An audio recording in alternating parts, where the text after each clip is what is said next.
because it's not. I know how to explain it. I know how to explain it. How do you explain it? No! That's how you explain it.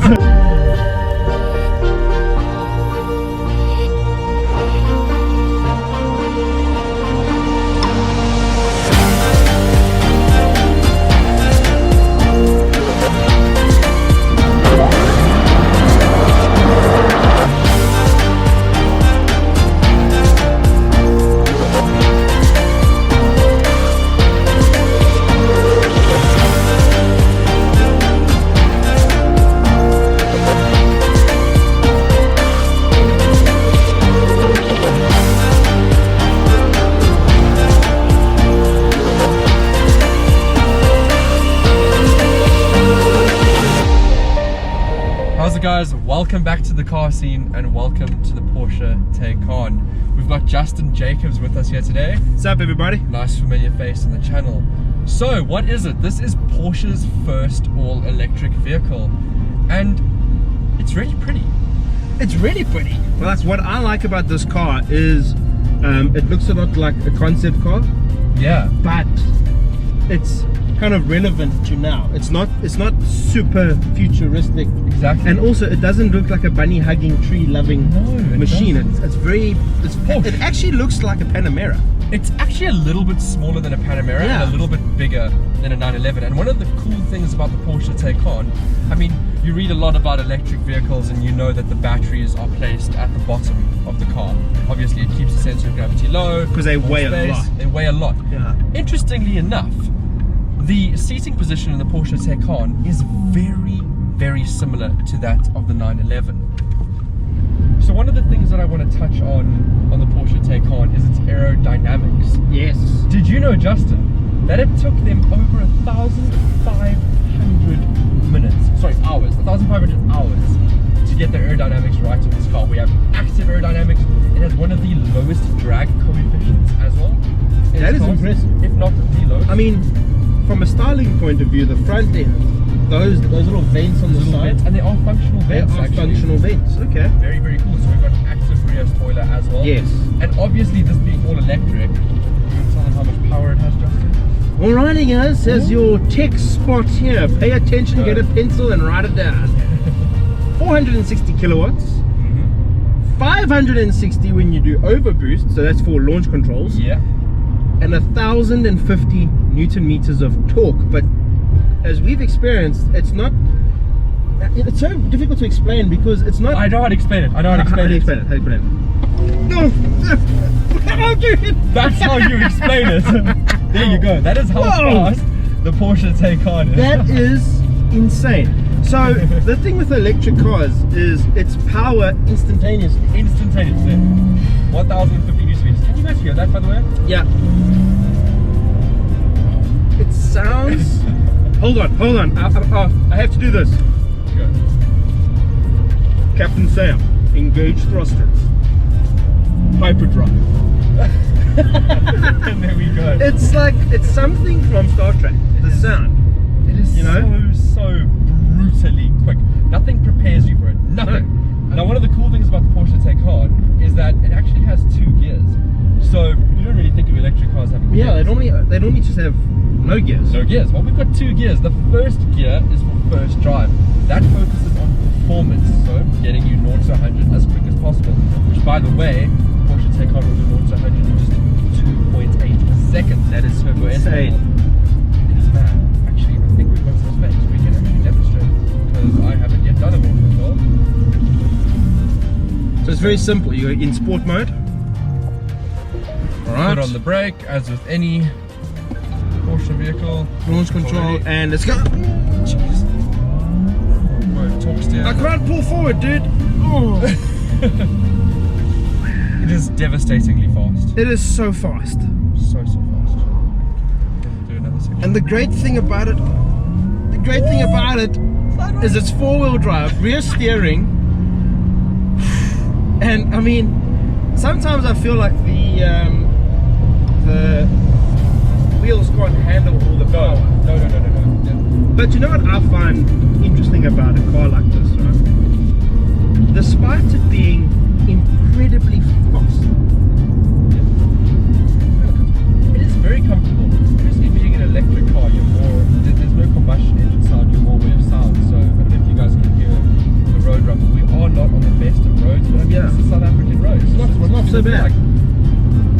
rattling in here, not much wind whistle. One thing that I can comment is when you're at speed at 120, it genuinely physically looks like you're looking for parking. It feels like you're looking for parking. There's no real sense of speed in this thing. There is no sense of speed. You're constantly having to look down at the speedometer. I must say, this interior, it's beautiful. No, I want to mention. I think that's why you don't have that sense of that you're hanging on the raggedy edge. Yes. And you're doing high speed. I think because it's so you are so cocooned in here. Very much so. But so everything kind of just wraps around you. Now the cool thing is, you have the option to have 4 displays. Cool. So you've got your infotainment screen, which is very easy to use. Porsche, you've got all the pisms, PDICs, everything you expect from Porsche, you've got it.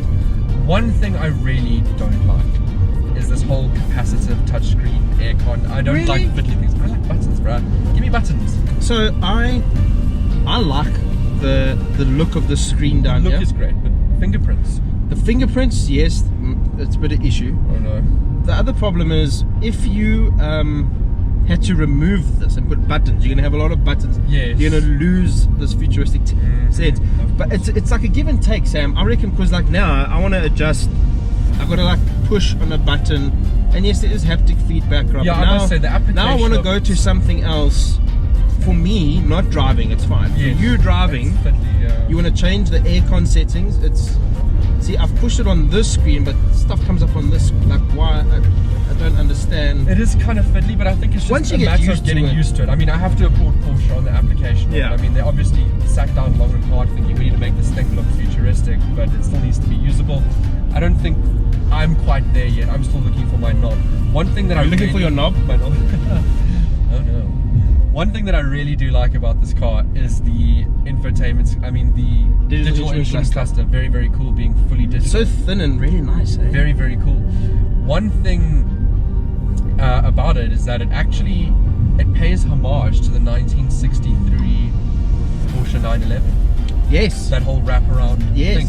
And I love that about modern day Porsches. They are just paying homage to older cars. You've got the 911 with the stepped dashboard over here, and it's kind of very the same similar in here as well. It's very But Sam, have you noticed something about that? Why?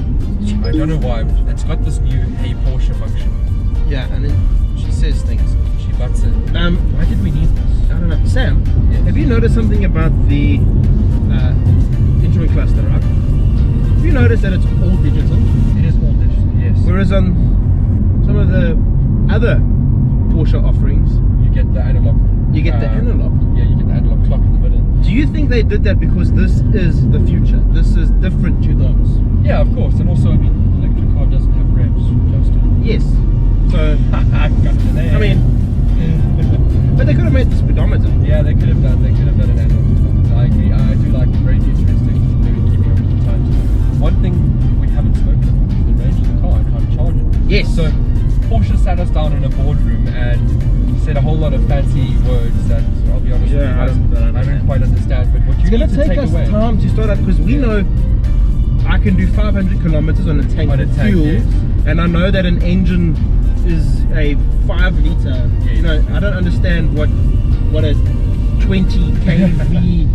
I don't know. Let's lay it down. I'll lay it down to you guys what I understood. The Porsche Taycan is devastatingly fast, and if you have a heavy right foot, it eats through its battery devastatingly quickly. We've eaten through our battery devastatingly quickly as well. But Porsche has their own chargers that are set up at Porsche Center Joburg, I'm sure the other ones as well. Yeah. And they're looking at implementing them in other key areas like shopping malls and things. So it's 800 volt charging technology. This will take you crazy. It'll give you 100 kilometers in just 5 minutes of charge. From, I think it is 5% to 80%. Yeah. It will take 22 minutes. But now everybody's whole humdrum hula la about electric cars is ESCOM. Look, ESCOM is there. The thing is, people who buy this car are probably going to have a petrol powered car anyway. Yes. So we're just going to forget that whole debate. Just throw it away.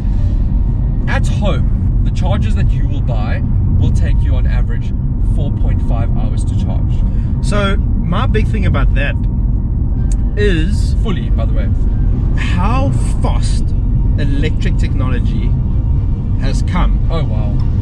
So I've been privileged enough to drive the i8, the BMW i8. I remember that car, when I would get home and plug that car in, it would take like 12 hours to give me like 40 kilometers worth of range. See, then your argument is relevant about electric cars. But you know what I'm saying, right? This takes you on the 800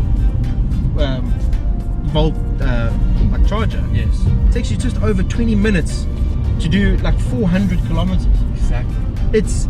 And you know what? It's that a quick is charger. mind-blowing. It's a quick charger. I mean, we're in the day and age where we have quick charge phones. I mean, I've got a Galaxy S20. I plug the thing in for 10 minutes and I've got like 40-50% I'm glad charge. you brought that up, because I know a lot of you watching are thinking to have, like Sam said, oh, but Escom, and you know, they have to charge the thing the whole time. Charge it quickly. This is you see, the cars used to be kind of an emotional attachment. This is a tool. This is a tool to get from point A to point B super quickly, in comfort, with the best technology, in comfort and safety, whatever, right?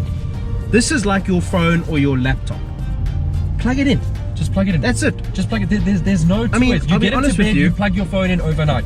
You get home, you plug your car in overnight. Yeah, it's if not I complicated. if I owned this car, If I owned I'd it, have to just charge do it that. a lot. Oh yeah. If I owned this car, the cable would be like, when I hopped out of my garage, the cable would be there for me to grab and plug Exactly. in.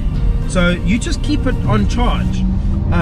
But again, something I think, because you're driving, you can maybe touch on this. Yes. But while you are driving, you can recoup some energy. Yes, you can recoup your energy. So you've got a little button over here. It's called regenerative braking. Those of you who are not familiar with electric cars, basically it adds a little bit of resistance to the brakes, and it physically regenerates battery. It regathers the battery, so you can regenerate up to a third of this car's battery. By the way, we haven't touched on the range of this car.